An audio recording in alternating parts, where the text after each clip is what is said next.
Hello guys, আপনারা কেমন আছো? আমি রোজা রাখিনি। কেন তুমি রোজা রাখোনি কেন? আমি রোজা রাখিনি। তোমার হাতে কি ওইটা? এটা little biscuit. Little heart biscuit. হ্যাঁ, আর তোমার পিছনে ওই বোতলটা কি আছে? Thums Up. Thums Up. হ্যাঁ, তুমি রোজা মাসে রোজা রাখোনি কেন? রাখিনি।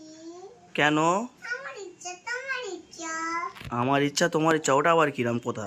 তোমার ইচ্ছা। আমি তো রোজা রেখেছি। তুমি রোজা রাখনি। আচ্ছা মায়েরা, তোমার হাতে কি হয়েছে? আমার হাত কেটে কেটে না পড়ছি। তোমার হাত কি করে কাটলো? আরে দৌড় মারতে গিয়ে। দৌড় মারতে গিয়ে? হুম, তুমি পড়ে গিয়েছিলে? হ্যাঁ, ও আচ্ছা, হাতটা দেখি কোথায় কেটেছে, দেখাও হাতটা, তোমার বন্ধুদেরকে দেখাও। এরকম। বলো বন্ধুরা দেখো আমার হাত কেটে গিয়েছে। বন্ধুরা দেখো আমার হাত কেটে গেছে। আচ্ছা, তাহলে তুমি